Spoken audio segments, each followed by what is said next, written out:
from the United States and made it over to Russia, and then was able to deflect back from Russia back to the United States with a huge issue inside the government, because only ONI people or people that are working for our government would be able to do that. He was able to do that. Furthermore, the rifle that was used to shoot, that they claimed that shot Kennedy, the way that rifle was purchased was through a mail order catalog, which he could have walked into any gun and pawn store in Dallas and Fort Worth, anywhere in those areas back in those days. There was no laws where you had to wait or anything. He could just walk right in, bought the weapon, but the way that he did it, the way, it seems like he was framed, was from a mail order that could be tracked back to him at his house. So all of that. Plus, if you look at his marksmanship record, when he served, he was not a shooter. He was a sharpshooter, sir. He was a sharpshooter. That's a misconception. Was that he was not a good shot? He was. I believe he was a sharpshooter, and his test ranked as a sharpshooter. And then what is under sharpshooter? Marksman. Is marksman right under sharpshooter? Yes. Because at one point in the military, he classified as a sharpshooter, and then as he left the military, he classified as a marksman. And that was testified to. I forget the guy's name who was his commanding officer in the Marine Corps, but that's on his record. Okay, I'm not going to argue with that. You may know that, but I know from what I have read and what I had seen, I could be wrong. So if you may win that argument, but yeah, I think honestly, I always thought that too, and I think it's just a very common. It's one of those things that I think has kind of been passed down. Yeah, and now it's like fact, but it's not. And I just don't think it's. And I don't know why he ordered the. You're right. It's a weird thing he had going on with the government going to Russia and bringing Marina back, and it's a weird thing ordering that rifle. But don't forget, he had also, I believe, tried to assassinate another public figure. There was, I forget who it was. You might, a sheriff. There was some other guy he had tried to assassinate. Do you know who that was? It was an accusation. It was the guy of the government, the libertarian government of Cuba, something like that. No. It was a guy in the States. It was, maybe Danny could Google. It was a guy that represented the libertarian government of Cuba, but he lived in New Orleans at the time. And I remember that they were talking about a huge plot assassination on the guy's life or something like that because he got into an argument with him on the streets. Right Oswald actually took a shot at somebody. Yeah, I don't know anything about that. Into their window. General Walker was the guy's name. It was on April 10th of 1963. Oswald attempted to kill retired U.S. Major General Edwin Walker. He's an outspoken anti-communist, segregationist, and member of the John Birch Society. And the grand jury, Oswald purchases a. I'm sorry. I'm just reading. I'm making sure they're not going to the JFK thing. Yeah. He fired at Walker through a window from less than 100 feet away. As Walker sat at a desk at home, the bullet struck the window frame, and Walker's only injury was a bullet fragment to the forearm. Oswald returned home and told Marina what he had done, and he had confessed to his wife, I guess, what he had done. So, there was a lot of stuff about Oswald that kind of went into. He did have the personality of this little small man who would do this.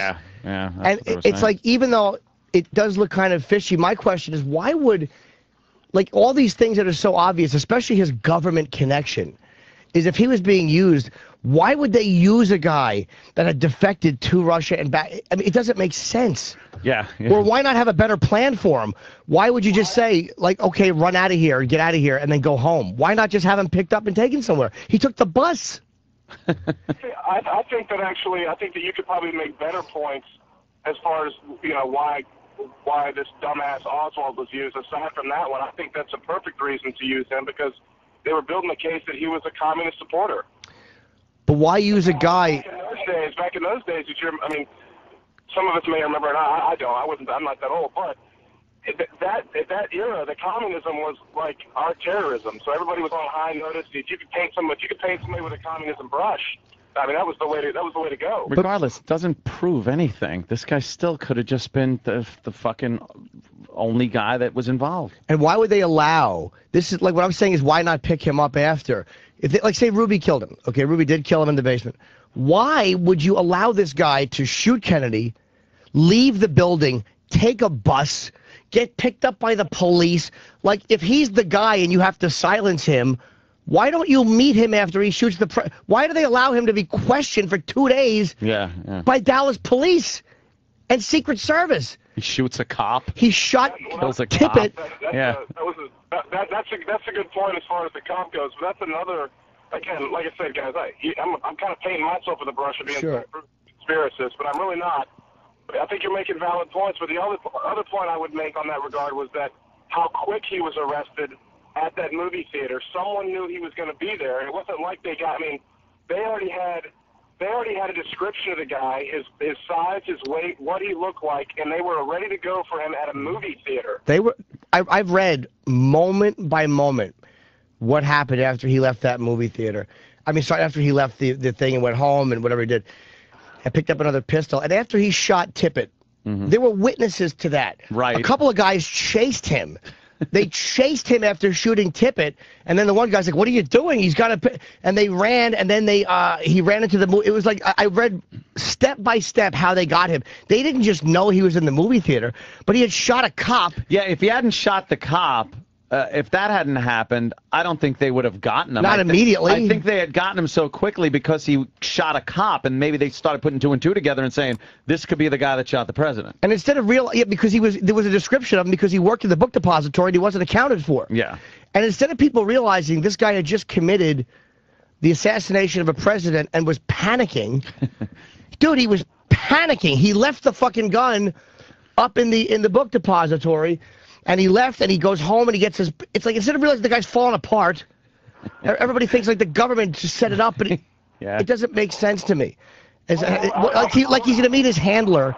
Like they're going to say to Oswald, "Okay, go to the movie theater and meet your handler, so you can talk about the assassination in a movie theater." Yeah. Why wouldn't you just pick him up? Some popcorn.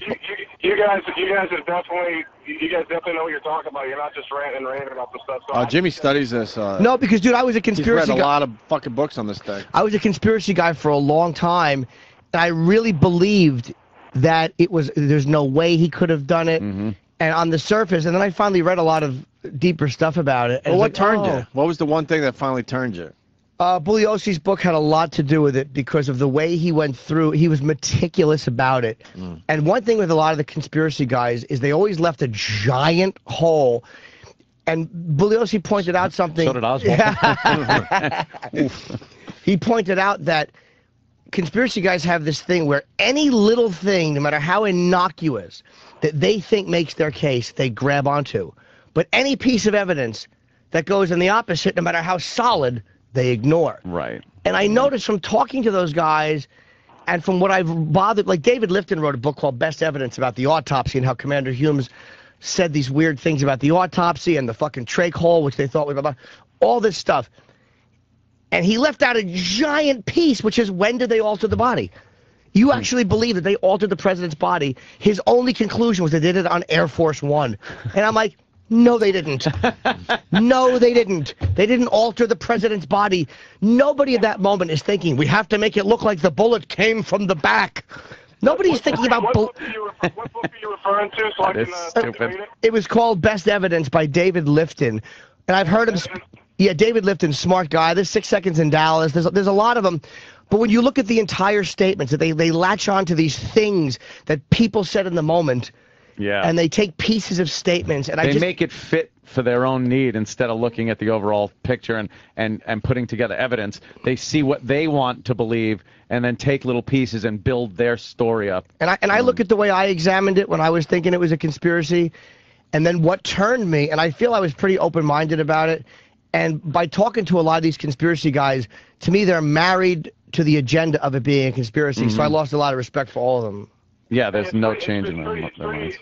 It's pretty fucking presumptive of me, but I didn't realize I was going to be calling this morning and you were going to be flipping me. So I'm going to go read that book because you make some valid points. I'm going to read that book and look into it. But on a side note, real quick, I got to run. I want to tell you guys, I'm in the Coast Guard out here in Virginia. You guys are big.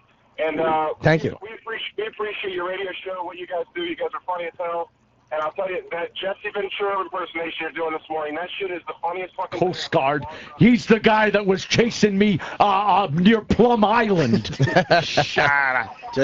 Hey, the book, by the way, that I'm talking about to read is Reclaiming History by Bugliosi, about 1,200 pages. Wow. That's yeah, that Reclaiming History, and I think it's in 07. Shit. He investigated it for 20 years. I think I'll I'll read that side by side with the 9/11 Commission report. It'll be a good read, though. Yeah, it's a big one. All right, thanks Aaron. for calling. Thank you, brother. Say hi to the boys down there for us. There you go. All right. Nice. Want to take a quick break? We got a lot of guests today. We got Mike Wolf and Frank Fritz from American Pickers coming in. And we could ask them, is it possible that someone has a fucking picture of Oswald in the window and they just don't realize it? Imagine they won't know. Saw that. No, but they'll have some experience in this type of shit. The stuff they have found that people never realized they had. People's shit. Yep. Right. Dennis Leary at 9 promoting his book, Suck On, this year. And Joey Pants. Yes. How do you say his last name? Pantaleon, I think. Pantaleon. I think so. Oh, Pantaleon. Joey Pants. Joey Pants. That's why we like to say Joey Pants from The Sopranos, and he was Guido the Killer Pimp in Risky Business, and he's had a million fucking roles. He was in Memento, which was a great movie. Right. Great fucking scene in Sopranos when he just puts his elbow in the fucking ice and just goes, first of all, she was a hooah. Yeah. After he kills that hooker. Yeah. Outside. One of the sickest scenes in The Sopranos, and by he's the like, way. He was just mad that his arm hurt. Yeah. It's like, give me some ice. He was a fucking sociopath. She was a hooah. All right. When we get back, Andy Rooney does an entire segment naming people who have written him letters. Oh, naming names. Naming names. He's still reading letters from his fans. A little harder for me to make fun of Andy Rooney these days. Why? What I happened? saw a documentary. On him?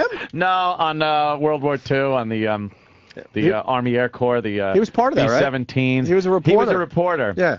And this motherfucker had the balls to go on a goddamn bombing mission over Germany in a B-17 that was just getting fucked with anti-aircraft so fire him and fighter. Allow him he to was do gonna his die. nonsense now? So it's like, that's some balls, man. That's some fucking balls. But he is a doddering old fool. I've always loved Andy Rooney, but he's fun to make fun of. But wow, what a history that guy had from that shit. Like, that was real reporting. I want to see one of these motherfuckers. You know, I know these guys do embed Geraldo would do it. Yeah, Geraldo would do it. Geraldo would do it, but Geraldo would do it for Geraldo. Maybe, sure. I know fucking Geraldo well enough to know he does shit because look at me. Right. I'm Geraldo and I'm in danger. This motherfucker was just with, hey, I'm writing some article about the war and it would best serve the people if I went along on a little ride. That's crazy. It is crazy. He thought he was dead. All right, and also they're hunting the bears. The bears. In Jersey. This comes up every fucking year. It's the exact same story every year. And we'll do it again this year for you. Maybe we'll have a different take on it. I doubt it. I mean, sure. Bear hunting season is upon us, and there's a lot of people upset and protesting. So. Good. Good boy. 41 years ago, What? that Rolling Stones concert that went horribly bad. At Altamont Speedway? 41 years ago, 4 people killed. It was 4? It was supposed to be, it was supposed to be the West Coast version of Woodstock, basically. Peace and love? They failed miserably with that one. Ah. Charlie Manson, it's a We got to quickie. figure out a way to give these things away. Yeah, we will. I'm disgusted. Charlie Manson caught with cell phone in prison. What the hell's he calling? Thank you. That's the only reason I just read that. It's like, Wouldn't you want to know who Charlie Manson is phone calling bill. with a cell phone from prison? Who's taking his calls? Yeah. He's got a cell phone in the jail there, and they caught him. He was caught with a LG flip phone under the mattress and had used it several times before officers discovered it. But he's been in jail so long. Who's he calling? You think I don't LG think is going to use that? a commercial? That would be a great Manson's fucking phone? commercial. Yeah. But who's he calling? I don't think his family is around anymore, right? Did they ever support him? He was a don't think loner, so. right? Is that it? Is it a smartphone? Is he able to get any video on that? Can he Google? Can he Google? Can Charlie Manson get iTunes? Oh, bad news for Got Manson. apps? Prison officials added 30 days to Manson's sentence. Wait a minute. Isn't he just in forever? He just got an extra 30 days. 30 days. So He's Charles Manson. So I guess when he dies, they leave the body there for another 30 days or something. That's how you should work that shit, by the way. 30 days. What does it matter after a while? It doesn't, especially to him. Right. Does anyone honestly think Charles Manson is walking out of that prison anytime? Manson made calls and sent text messages to people in California, New Jersey, Florida, and British Columbia.